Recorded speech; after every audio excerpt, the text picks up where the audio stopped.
नमस्कार। डीडी राजस्थान के इस विशेष कार्यक्रम में आप सभी का स्वागत है। हम दुनिया के सबसे बड़े लोकतांत्रिक देश में रहते हैं और फिलहाल इस वर्ष हम हमारे देश की आज़ादी का अमृत महोत्सव भी मना रहे हैं। हमारा देश न सिर्फ लोकतांत्रिक देश है, पूरी दुनिया में सबसे ज़्यादा युवा आबादी हमारे देश में है और हमारे देश को युवा भारत भी कहा जाता है। हमारे देश की संस्कृति और साथ ही साथ विविधता में एकता की ताकत पूरी दुनिया के सामने एक अनूठा उदाहरण है। भारत ने प्रत्येक कालखंड में अनेकों चुनौतियों का सामना किया और बावजूद इसके विकास के पथ पर अग्रसर रहा। हम पिछले 7 वर्षों की अगर बात करें तो 7 वर्षों में भी बहुत सारे संघर्ष भारत ने झेले, बहुत सारी चुनौतियां, और खासकर कोविड के दौरान जो चुनौतियां आई उसका भी डटकर सामना किया। और ऐसे ही भारत के विकास के लिए समर्पित है भारत सरकार, जिसने सर्वांगीण विकास के लिए अनेकों योजनाएं देश को समर्पित की हैं। आज के इस खास कार्यक्रम में हम खास तौर पर जल बचत से जुड़ी जितनी भी तमाम योजनाएं हैं उन पर हम इस कार्यक्रम में बात करेंगे और उन योजनाओं पर विशेष जानकारी देने के लिए हमारे कार्यक्रम में मौजूद हैं हमारे खास मेहमान डॉक्टर भुवनेश जैन। आप नेहरू युवा केंद्र के क्षेत्रीय निदेशक हैं। सर, कार्यक्रम में आपका बहुत बहुत स्वागत है। धन्यवाद सर, अभी आज़ादी का अमृत महोत्सव जैसा कि हम मना रहे हैं और लाल किले की प्राचीर से 15 अगस्त को माननीय प्रधानमंत्री जी ने बहुत सारे आह्वान किए, बहुत सारी योजनाएं जो है वो देश को समर्पित की और 2 मूल मंत्र उन्होंने दिए कि अगर भारत का विकास करना है तो हमें सोचना नहीं है, बस यही समय है, सही समय है। और एक मूल मंत्र जो कि काफ़ी लंबे समय से चल रहा है, उसमें एक और मूल मंत्र जोड़ दिया, सबका साथ, सबका विकास, सबका विश्वास के साथ साथ सबका प्रयास भी उन्होंने उसमें जोड़ा। सही बात। तो आपसे हम जानना चाहेंगे कि जल बचत की आदतों को अगर हम देखें तो सबके प्रयास से ही वो सुधारी जा सकती है और हर व्यक्ति को अपना खुद का योगदान देना होगा। आपकी अगर हम बात करें तो आपने बहुत सारा काम जल बचत पर किया है। खास तौर पर आप राजस्थान के पश्चिमी राजस्थान से आप आते हैं, तो जल की महिमा और जल का जो महत्व है वो आपसे बेहतर कौन जान सकता है। तो आप इस बारे में कैसे दर्शकों से साझा करेंगे अपने अनुभव? हेमलता जी, आप बिल्कुल ठीक कह रही हैं और भारत सरकार के प्रधानमंत्री जी ने जिस प्रकार की बातें वो पूरे देश के लिए कर रहे हैं वो वाकई ऊर्जा देने वाली है और एक लोगों को प्रेरित करने वाली है कि हमें अपने आसपास की इन सारी चीज़ों को जो हमारे लिए अनमोल है और महत्वपूर्ण है उसके लिए हमें काम करना चाहिए और लगातार प्रयास करने से ही हम मंजिल को हासिल कर पाएंगे। अब जो जल और बचत के संबंध में जो प्रयासों की जो बात है, तो हम देखते हैं कि हमारा जितनी सभ्यताएं बनी हैं जी, और जितने भी हमारे गांव और नगर बसे हैं वो पानी के मुद्दे पर खासतौर से ध्यान दिया है। चाहे आप मोहनजोदड़ो की सभ्यता कहें, आप सिंधु सभ्यता कहें, आप फिलिस्तीनी की सभ्यताओं को कहें, यूनानी सभ्यताओं को कहें, सारी सभ्यताओं ने जल संचयन के मुद्दे पर बहुत ही गंभीरता के साथ में, बहुत संवेदनशीलता के साथ में काम किया, जिसकी वजह से सभ्यताएं टिक पाई। बिल्कुल। और हम उन सभ्यताओं से सीखते भी हैं, उनकी तकनीक से हम सीखते भी हैं। जी, उन्होंने तकनीक उस जमाने के हिसाब से तकनीक को जो है वो विकसित किया और एक आत्मनिर्भर व्यवस्था को उन्होंने उस जमाने के अंदर जो है वो पल्वित पोषित किया। और हम लोग हमारी परंपराओं के अंदर भी जाते हैं, रेगिस्तान की परंपराओं के अंदर भी, तो एक बार तो विचार आता है कि रेगिस्तान में लोग रहते कैसे होंगे बिना पानी के। लेकिन बिल्कुल, लेकिन उन्होंने पानी के बूंद का जो है मूल उन्हें मालूम है कि उस पानी के बूंद को कैसे संजो के रखना है, पानी की बूंद को किसी तरह से बेकार नहीं चला है, उसके लिए सारे प्रयास करने हैं। तो उन्होंने रेगिस्तान के इलाके के अंदर भी नाड़ियों का बनाई, उन्होंने टांके बनाए, उन्होंने बावड़ियाँ बनाई, उन्होंने बेरियाँ बनाई और इस प्रकार के जल संसाधनों का उन्होंने एक श्रृंखला जो तैयार की, जिससे कि जमीन के प्रकार, जमीन की स्थिति को देखते हुए पानी को किसी तरह से संचयन किया जा सके। और आपने इस जल बचत के क्षेत्र में काफी शोध भी किया है, तो आपको क्या लगता है कि हम आदतों की हम खास तौर पर बात कर रहे हैं, तो जिस इलाके में पानी की बहुत कमी है, या हम करें कि हमारे देश में इतना पानी है लेकिन राजस्थान को तो 1% मिला हुआ है, तो ऐसे में आप क्या देखते हैं कि क्या हमारी आदतों से हम जल बचत कर सकते हैं? जी, हमारी आदतों ने ही जल संचयन का काम किया है। हमने अपनी तकनीकी से हमने जल संचयन का काम किया है। हम आपको बताएं कि रेगिस्तान के इलाके में आगूर की व्यवस्था रही है। कोई भी टांका बने, नाड़ी तैयार हो, तो उसका जो आप मान के चलिए कि 3 गुना जो है कैचमेंट एरिया बना देते हैं, जिसको स्थानीय भाषा में आगूर कहते हैं। आगूर एक तरह से देवता का स्थान बन जाता है और उसकी साफ सफाई को रखना, उसको मेंटेन करना, उसका रखरखाव करना पूरे समुदाय की जिम्मेदारी बनती है। और वो पूरा का पूरा अमावस्या पूर्णिमा के दिन तो वो पूरे तालाबों की, नाड़ियों की न केवल सफाई करते रहे हैं, बल्कि आगोर में किसी भी प्रकार की गंदगी ना आए, ताकि बारिश का पानी आगोर में होते हुए तालाब में, नाड़ी में उतर जाए और वो पूरे समुदाय के लिए काम आता रहा है बहुत करके। ही अहम बात आपने कही। और अक्सर जो माननीय प्रधानमंत्री जी हमारे, वो भी मन की बात में ये कहते हैं कि हम पानी का उपयोग एक प्रसाद की तरह करें, ताकि हम उसे बचा सकें, उसका दुरुपयोग ना हो। बिल्कुल बिल्कुल। और इसीलिए हम लोगों ने जब टांकों की बड़ी संख्या, जब बड़ी संख्या के अंदर काम होना शुरू हुआ पश्चिमी राजस्थान के अंदर, तो हम लोगों ने अपने वॉलंटियर्स के साथ में नेहरू युवा केंद्र के माध्यम से ये देखने की कोशिश की कि भाई टांके तो बन रहे हैं, लेकिन आगोर बन रहे हैं कि नहीं बन रहे हैं। जी। तो उस जमाने के अंदर, आज से 20-25 साल पहले, तो हमें जब सर्वे करवाया वॉलंटियर्स के माध्यम से, तो ये लोगों ने टांके बना दिए हैं, लेकिन जो परंपरा थी आगोर की उसको भूल गए। जी जी। तो ऐसे में प्रशासन के साथ एक बातचीत हुई और आगोर को जो है बनाने का काम वहाँ उस इलाके के अंदर बड़े पैमाने पर शुरू हुआ, जबकि उसका हिस्सा ही था वो। तो जहाँ आगोर बने, वो एक ही बारिश के अंदर जो है वो टांके और वो सारे लबालब हो गए करके। तो एक तो ये बात है कि हम जो टेक्निक हमारी पुरखों ने हमें दी है, हम उस टेक्निक को कैसे बेहतर ढंग से आगे की जनरेशन तक लेके जाएं, सहेजें और संरक्षित एग्जैक्टली, है ना। जी जी। दूसरा कल्चर जो हमारी रही है कि मैं आपसे बताऊं कि बाड़मेर शहर का जो मामला है, वहाँ वेणासर नाड़ी है और सोन नाड़ी है। तो वेणासर नाड़ी के अंदर जो है समुदाय के लोगों ने मिलकर तैयार की, किस तरह से पहाड़ का पानी वो नाड़ी में उतर जाए। जी जी। लेकिन उन्होंने भी इस तरह की व्यवस्था कर रखी थी कि हनुमान जी की मूर्ति, एक गणेश जी की मूर्ति, तो गणेश जी की सूंड तक पानी आ जाए तो उससे जुड़े हुए 10-12 कुएं, तो उसमें पानी झरना बहना शुरू हो जाता। तो वो कहीं ना कहीं हमने श्रद्धा से भी जोड़ दिया है पानी की बचत को और उसका पैरामीटर भी बन गया। पैरामीटर की सूंड तक पानी आएगा तो वो उससे तालाब से जुड़े हुए जितने भी कुएं हैं तो वो रिचार्ज होने शुरू हो जाएंगे, उसमें पानी आना शुरू हो जाएगा, झरने बहने शुरू हो जाएंगे। बहुत ही अहम जानकारी आप दे रहे हैं। अगर इस तरह के प्रयास पश्चिमी राजस्थान में होते हैं तो निश्चित रूप से उस क्षेत्र के लिए खास तौर पर पानी की कमी नहीं रहेगी। जी जी। और आप देखिएगा कि सांचेर ब्राह्मणों के अंदर नववधु जो है वो चैत्र माह के अंदर पूरा महीना उसको 108 कुंडे जो है उसको तालाब की गाद निकालनी होती थी और उसकी रेत निकालनी होती थी, उसको पाल तैयार करने में उसकी अहम भूमिका रहती थी। और पूरा गांव जो है अमावस्या और पूर्णिमा का एक दिन श्रमदान करने के लिए उमड़ता था, जिसको लाश कहते हैं, लाशिया कहते हैं करके, वो लाशिया होते थे और लाश का आयोजन होता था, उल्लास जिसमें सम्मिलित है करके, और सब लोग मन के साथ में धर्म के से जुड़कर, अपने जीवन से जुड़कर उस चीज को करते थे कि यदि हमारा नाड़ी और तालाब सही रहेगा, हमारी आगोर सही रहेगी, तो वो हमें जीवन देगी, वो हमें जल देगी। सर, जल बचत के लिए जिस तरह के प्रयास आप बता रहे हैं, माननीय प्रधानमंत्री जी का भी यही सपना है, और इसीलिए जल जीवन मिशन, यानी जल है तो जीवन है, और इसी को अगर मिशन की तरह लें तो जरूर जल है तो कल है। बिल्कुल, जल है तो कल है। और हर घर जल भी उपलब्ध कराने की माननीय प्रधानमंत्री जी की जो योजना है वो भी अभी चल रही है। हम बात करें इसके अलावा, अगर हम बात करें जैसे कि राजस्थान में हम बात करें तो फार्म पॉन्ड बना रहे हैं, डिग्गी है, तलाई, इनके लिए सरकार सब्सिडी भी दे रही है। तो इस दिशा में युवाओं को आप कैसे जोड़ना चाहेंगे ताकि ज्यादा से ज्यादा लोग जागरूक हों और इन योजनाओं का लाभ ले सकें? जैसे युवाओं के साथ में सबसे बड़ा तो ये है कि वो अपने उस परंपरागत सारी चीज़ों से जुड़े और किस प्रकार से वो बारिश के पानी का उपयोग अपने खेत के लिए, अपने खुद के लिए, अपने परिवार के लिए और सराउंडिंग जितने जीव जंतुओं के लिए कर सके, तो उसको उन सारे के लिए आगे आना होगा। और आ भी रहे हैं नौजवान, उनको बड़ा तैयार किया जा रहा है करके कि किस तरह से सरकार की स्कीम्स का वो फायदा उठाकर न केवल जल का संचय करने का जो है काम कर पाएंगे, वरन उनकी खुद की सोशियो इकोनॉमिक कंडीशन में बहुत बड़ा सुधार आएगा।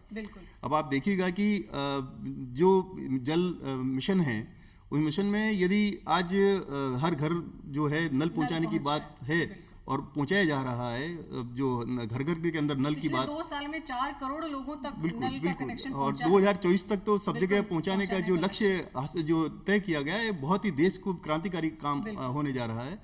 तो ऐसे में खासतौर से महिलाओं को बहुत बड़ा इसके अंदर फायदा होगा, क्योंकि ये जानते हैं कि अल्टीमेटली समाज के अंदर डेजर्ट का इलाका हो, जो भी है, दूर दराज के इलाकों में बच्चे और महिलाएं लग जाती है और उनका सबसे बड़ा समय भी इसी में चला जाता है।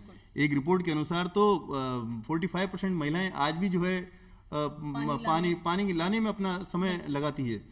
तो ऐसे में महिलाओं पर जो भार है और बच्चों पे जो भार है, उससे वाकई ये मुक्ति का काम होने जा रहा है। बहुत ही अहम योजना है ये, और इस पर युवाओं का जो है वो योगदान बहुत हो सकता है। बहुत तो हो युवाओं सकता के है। को इस कार्यक्रम के जरिए हम भी यही कहना चाहेंगे कि जितनी भी योजनाएं हैं जल बचत की, उनका प्रचार प्रसार करना, जी। युवा जैसे कि सबके प्रयास की बात माननीय प्रधानमंत्री जी कहते हैं, तो क्यों ना हर युवा अपनी तरफ से ये जिम्मेदारी ले कि इन तमाम योजनाओं की वो खुद प्रचार प्रसार में अपना योगदान देंगे, ताकि योजनाओं का जो सिचुएशन की हम बात करते हैं, जो पूर्णता की हम बात करते हैं, माननीय प्रधानमंत्री जी ने संदेश भी दिया है कि कोई भी योजना बीच में ना रह जाए, उसका हर ग्रास रूट लेवल तक जो व्यक्ति है उस तक उसका लाभ मिले। बिल्कुल। और सर, वर्षा जल संग्रहण के लिए भी आपके काफी प्रयास रहे हैं। आप नेहरू युवा केंद्र के जरिए तो रैलियां और काफी सारे प्रचार प्रसार के कार्यक्रम होते हैं, तो कैच द रेन, ये किस तरह से ये अभियान चल रहा है? नेहरू युवा केंद्र गांव स्तर के ऊपर युवा मंडलों का गठन करता है और उनकी भूमिका को सोशियो इकोनॉमिक चेंज के लिए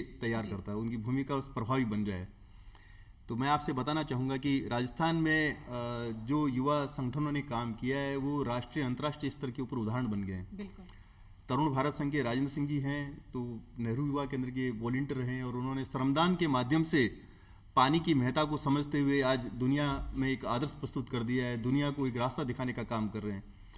इसी प्रकार दूदू के लक्ष्मण सिंह जी, जिन्हें हाल ही में भी अवार्ड भी मिला है, और तो उन्होंने किस तरह से पानी की बचत करके गांव को गुलामी से मुक्त करवाया, आर्थिक गुलामी से। जी जी, बहुत और सोशियो इकोनॉमिक जो चेंज लेके आए हैं वो पूरे इलाके के अंदर, वो एक उदाहरण बन गया है।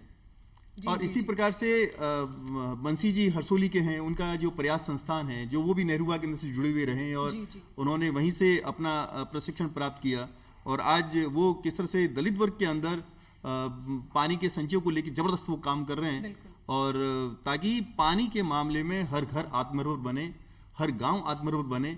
तो इस प्रकार नेहरू युवा केंद्र तो शुरुआत से जुड़ा हुआ रहा है और केस दी रेन ने इस काम की रफ्तार को बहुत बढ़ा दिया है। बिल्कुल। तो नेहरू युवा केंद्र केस दी रेन के माध्यम से, कार्यक्रम के माध्यम से एक भी बूंद को वेस्ट नहीं करना चाहता। वो उसको हर बूंद की कीमत को वो नौजवानों को और समुदाय को समझाना चाहता है कि ताकि बारिश की एक बूंद भी बेकार नहीं जाए।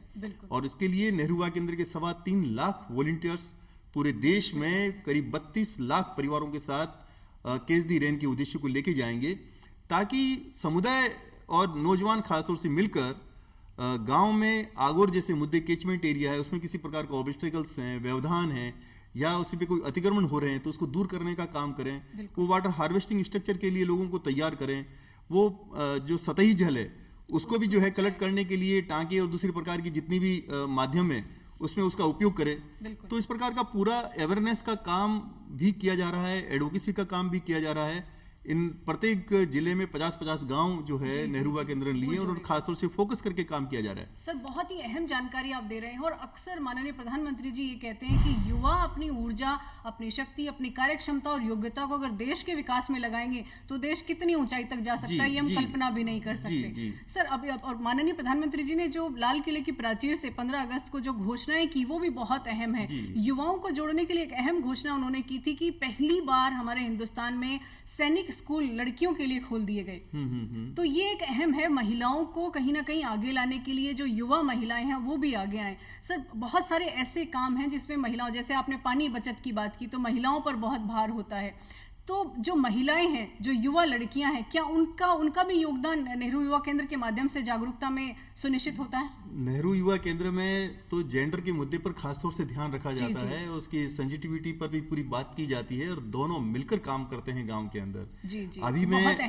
अभी आज सुबह ही मैं पहुंचा हूं जो बिलासपुर और रायपुर से होता हुआ, क्योंकि छत्तीसगढ़ में भी हमारा इस समय कार्यक्रम चल रहे हैं, तो पूरे देश में कार्यक्रम चल रहे हैं क्लीन इंडिया को लेकर। तो वहाँ नौजवान लड़के और लड़कियां दोनों, युवक युवतियां दोनों मिलकर जिस प्रकार से खुरानी नदी जो है वहाँ है, बिल्कुल नदियों को साफ करना, वो कम से कम 600 किलो प्लास्टिक एक ही दिन के अंदर उन्होंने मिलकर इकट्ठे किए हैं, और 100 नौजवानों ने, जिसमें लड़कियां सम्मिलित थी। जी, ये बहुत अहम बात आप कह रहे हैं सर। नदियों के में योगदान युवाओं का अगर होगा तो डेफिनेटली हम नदियों को साफ कर पाएंगे, और इसके लिए अलग से मंत्रालय बनाया गया है। तो ये बड़ी चुनौती है देश के सामने। ऐसे में लड़के और युवक और युवतियां दोनों मिलकर जिस इस कैंपेन को कर रही है पूरे देश के अंदर कि किस प्रकार हम हमारे जल संसाधनों को के रखरखाव में हम अपना योगदान को कैसे बना सकते हैं, हम आइकॉनिक प्लेसेस हमारे गांव के और शहर के और देश के, उनको कैसे हम लोग अच्छा रख सकते हैं जी जी और किस प्रकार से हमारे अपने जो कम्युनिटी सेंटर्स हैं, हमारी पब्लिक प्लेसेज हैं, उसको हम लोग कैसे स्वच्छ बना के रख सकते हैं। और सबसे बड़ी बात है कि सिंगल यूज प्लास्टिक्स, बिल्कुल, जिसके लिए इस समय 1 अक्टूबर से लगातार हमारा कैंपेन पूरे देश के अंदर चल रहा है और प्रत्येक जिले के अंदर 11,000 किलोग्राम सिंगल यूज प्लास्टिक कचरे को इकट्ठा करने का महाअभियान चल रहा है इस समय। बहुत अहम है सर। तो इसमें युवक युवतियां दोनों मिलकर काम कर रही हैं। सर बहुत अहम बात कर रहे हैं, प्लास्टिक को मतलब किस तरह से हटाया जाए, हमारे जो पूरा प्लानेट है, ये पृथ्वी है, इस पर से कैसे हटाया जाए, इसके लिए बहुत सारे प्रयास होने की जरूरत है।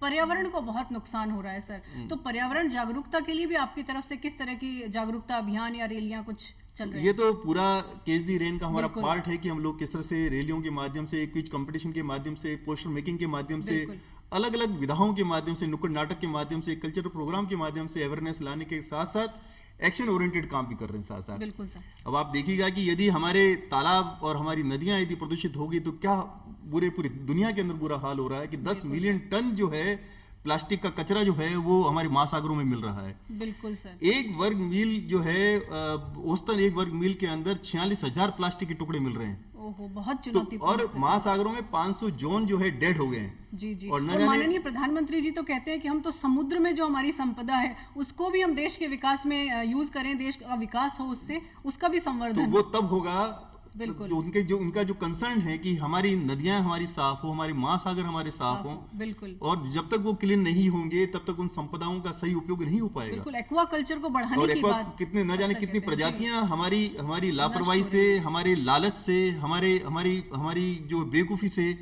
हमने जो है हमारी गलत आदतों और व्यवहार ने जो है न जाने सैकड़ों प्रजातियों की जो है मछली की प्रजातियों को खत्म कर दिया है। बिल्कुल। और तो और जो विषाक्त चीज जो मछलियां खा रही हैं या जीव जो खा रहे हैं, तो वो यदि बच भी गई हैं तो उसको इंसान खा रहा है। बिल्कुल। तो किस तरह से स्वास्थ्य भी खराब कर रहे हैं। तो किस तरह से पूरा एक चेंज चल रही है कि पूरे के पूरे कि हमारी आदतें, चारों तरफ से जितनी भी हम बातें कर रहे हैं, घूम फिर कर बात आती है आदतों पर। और आदतों की जब बात आती है तो व्यक्तिगत जिम्मेदारी लेने की जरूरत है, क्योंकि सबका प्रयास का जो मूल मंत्र है वो तभी सार्थक हो सकता है जब प्रत्येक नागरिक अपनी जिम्मेदारी ले। तो उस दिशा में आप क्या कहना चाहेंगे? तो ये जो नेहरू युवा केंद्र का जो काम है, मूल रूप से चाहे वो फिट इंडिया का मामला हो, चाहे क्लीन इंडिया का जो है मुद्दा हो, या कैच द रेन का मामला हो, तो लोगों को, हमारे नौजवानों को ओरिएंटेशन करने का और फिर सामूहिक जिम्मेदारी को बढ़ाने का काम। एक इंडिविजुअल मन के अंदर मन को दृढ़ करना उनके, और उनको तैयार करना, और फिर सामूहिक चेतना के साथ में, सामूहिक जिम्मेदारी के साथ में लोगों को आगे लाना, तभी वो एक जन आंदोलन बन पाता है। बिल्कुल। और सामूहिकता की बात हमारे माननीय प्रधानमंत्री जी कहते हैं कि सहकारवाद को बढ़ावा देना है, और हमारी तो संस्कृति भी है, हम तो विविधता में एकता है, हमारे तो ताकत है वो। जी, प्रधानमंत्री जी ने कहा कि जन भागीदारी है और जन भागीदारी से वो जन आंदोलन में बदले। तो उसी दिशा के अंदर नेहरू युवा केंद्र और उनसे जुड़े हुए नौजवान, चाहे वो राष्ट्रीय युवा स्वयंसेवक हो, चाहे वो युवा मंडल के हमारे पदाधिकारी हो, या हमारे जो नेहरू युवा केंद्र के जिला युवा अधिकारी हैं, चाहे स्टेट डायरेक्टर्स हैं, सारे के सारे हमारे जो साथीगण हैं, वो इस काम के अंदर लगे हुए हैं कि किस प्रकार से हर काम जो है, हर कार्यक्रम जो है जन आंदोलन बन जाए। क्योंकि बिना जन आंदोलन बने ये सारे काम की सफलता मिल नहीं सकती और उसका प्रभाव भी पैदा नहीं हो सकता। बिल्कुल। तो इंडिविजुअल लेवल के ऊपर तो आप उसको मानसिक रूप से तैयार करना और उस सहमति की उसको लेके जाना और सामूहिक चेतना बनाकर उस जो है लक्ष्य को प्राप्त करना, जी, वो अहम है। तो अहम है, और सारा वॉलंटरी बेसिस के ऊपर। ये बहुत अहम बात है। सबसे बड़ी बात है कि युवाओं को कैसे आप आह्वान करना चाहेंगे इस कार्यक्रम के जरिए, क्योंकि देश के युवा देख रहे हैं, राजस्थान के युवा भी देख रहे हैं कार्यक्रम, कि वो स्वयं चलकर नेहरू युवा केंद्र से जुड़ें और इस मुहिम में आपका साथ दें। आप क्या कहना चाहेंगे? देखिए, नौजवान पीढ़ी को एक तो अवसर की जरूरत रहती है कि वो किस प्रकार से वॉलंटरी अपना कंट्रीब्यूट करें। जी। दूसरी बात, वैल्यू बेस उन लोगों को तैयार करने का हर समय रहता है कि किस प्रकार वो देश के लिए, समाज के लिए और अपने गांव, मोहल्ले और वार्ड के लिए अपना योगदान दे सकते हैं। तो ऐसे में एक संवाद करने की जरूरत है, उन मूल्यों पर बात करने की जरूरत है, उस जिम्मेदारी का एहसास कराने की जरूरत है। जब ये बातचीत और संवाद होता है तो नौजवान जुड़ते हैं और काम करते हैं। आज पूरे देश के अंदर क्लीन इंडिया का जो कार्यक्रम है और लाखों नौजवान जुड़े हुए हैं, वो बिना किसी स्वार्थ के जुड़े हुए हैं, बिना किसी मॉनेटरी जो है वो अपेक्षाओं से जुड़े हुए हैं, बिना किसी मॉनिटरी अपेक्षाओं के। बिल्कुल सर, ऐसे जो युवा हैं वो एक्चुअल में युवाओं के रोल मॉडल होने चाहिए। हम अगर देखें कि अभी हाल ही में ओलंपिक्स में हमारे देश के युवाओं ने जैसे पूरी दुनिया में परचम फहराया और माननीय प्रधानमंत्री जी ने उनकी खूब सराहना भी की, तो ऐसे लोगों को अगर हमारे युवा रोल मॉडल की तरह माने और उस दिशा में अगर वो अपनी ऊर्जा को लगाएं तो निश्चित रूप से बहुत कुछ बदल सकता है। बिल्कुल बिल्कुल, और इस रोल मॉडल के अंदर हमें अपने आसपास में ढूंढना भी होगा। बिल्कुल बिल्कुल, कि ताकि आसपास में जो लोग काम कर रहे हैं उसके भी हम लोग प्रेरणा लें।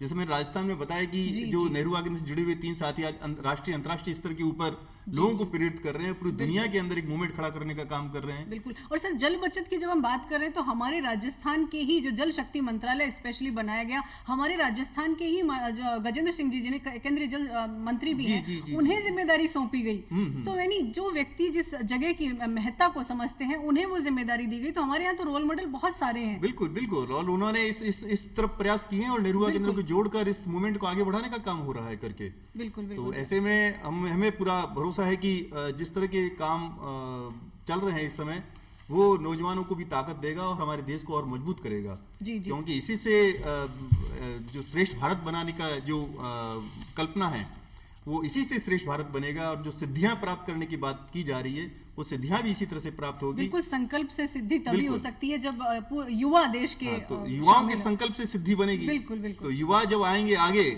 तो वो सिद्धि में कन्वर्ट होगा। और आज युवा संकल्प ले रहे हैं और जिले में गांव के अंदर शपथ ले रहे हैं कि हाँ, हम अपने गांव के लिए योगदान देंगे, हम अपने मोहल्ले के लिए योगदान देंगे, अपने वार्ड के लिए योगदान देंगे, हम देश के लिए योगदान देंगे। तभी संभव है। अगर युवा आगे आएंगे तो निश्चित रूप से देश का विकास होगा और देश जो विकासशील श्रेणी से विकसित राष्ट्र बन सकता है। सर, कैच द रेन जो एक नया अभियान चल रहा है कि बारिश की एक एक बूंद को सहेजना है, जो पानी बहकर चला जाता है उसको हमें कैसे बचाना है, क्योंकि जो बहकर चला गया वो एक तरह से संपदा है हमारे लिए और उसे बचाना बेहद जरूरी है। तो इस बारे में आप क्या प्रयास बताना चाहेंगे? जी, बारिश का 85% जो पानी है वो बहकर महासमुंदर के अंदर, महासागरों में मिल जाता है ना। तो पीछे भी 15% रहता है, तो उसमें भी केवल 8% हम लोग उसको स्टोर कर पाते हैं, जो जैसा आंकड़े बोलते हैं करके। तो ऐसे में हमारे पास में बारिश वैसे असमान रूप से पूरे देश के अंदर होती है, लेकिन डेजर्ट के अंदर भी यदि जो बारिश होती है तो वो भी यदि उस बारिश को भी यदि हम लोग उसके एक एक बूंद को बचा लें तो बहुत बड़ी रिलीफ जो है पूरे इलाके को मिल सकती है करके।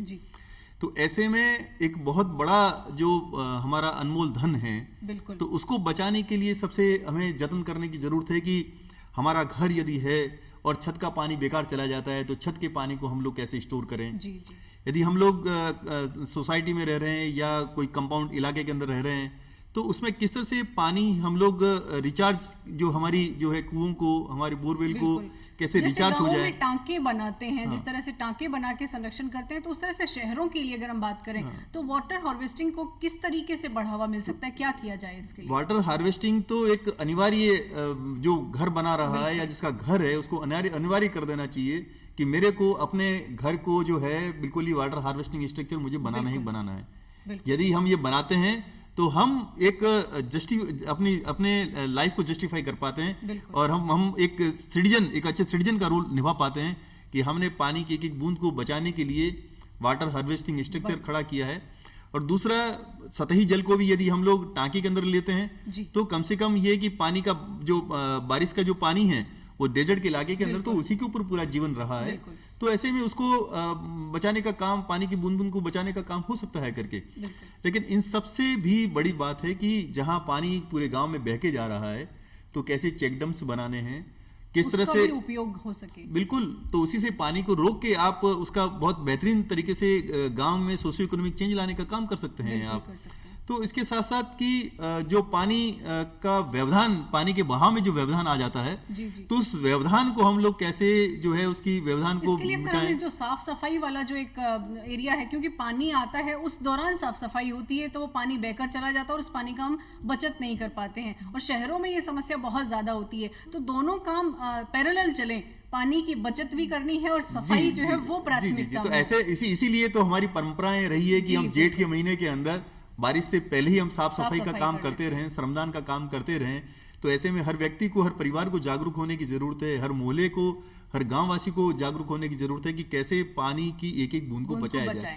हमारी सारा साहित्य जो है पानी की महिमा से भरा हुआ है। रहीमन पानी राखिए, बिन पानी सब सून, पानी गए न उबरे, मोती मानस चूर, बहुत ही फेमस है और पढ़ते हैं हम, लेकिन वो कई आदतों में शायद आदतों में आने की जरूरत है। देखो रेगिस्तान के अंदर विभिन्न बारिशों के भी विभिन्न प्रकारों का वर्गीकरण किया गया है और बारिशों के तरीकों के ऊपर अलग अलग नामकरण किए गए हैं, उसके बहाव को लेके भी जो है अलग अलग नामकरण किए गए हैं। तो ऐसे में जहाँ पानी की कमी है वह पानी को लेके कितना साहित्य और कितने शब्द दिए गए हैं, तो उसका तो कोई मतलब पानी देखा जाए तो एक ऐसी संपदा है जिसका विकल्प नहीं है, वो हमें प्रकृति से निशुल्क मिल रहा है। और हमने कोरोना के टाइम में जिस तरह से ऑक्सीजन की वैल्यू हमने समझी, उस तरह से पानी की वैल्यू भी हमें समझनी होगी, बूंद बूंद को सहेजना है। सर आम आदमी किस तरह से आदतों का विकास करें? हम गाड़ी धो रहे हैं तो हम पानी बर्बाद कर रहे हैं, नहाते समय पानी बर्बाद हो रहा है, छोटे छोटे काम करते समय भी पानी बहुत हम बर्बाद करते हैं। कहते हैं कि रोटी के तो 100 विकल्प हो सकते हैं, लेकिन पानी का कोई विकल्प नहीं है।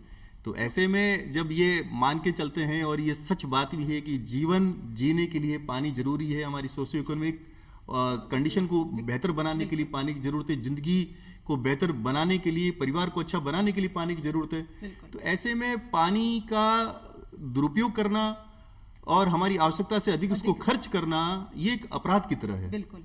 और ये अपराध इसलिए भी है कि जिसको पानी नहीं मिल पा रहा है, हम उसको हमारे को मिलने से हम उसका हक छीन रहे हैं। संदेश क्या देना चाहेंगे युवाओं को? तो युवाओं को यह है कि वो सुबह से लेकर शाम तक जब पानी का उपयोग कर रहे हैं तो ये सोच समझकर विचार करके पानी का उपयोग करें कि वो उसकी जरूरत है कि नहीं उस समय। और अब आप सेविंग कर रहे हैं और पानी का नल चल रहा है, आप दातुन कर रहे हैं और पानी का नल चल रहा है।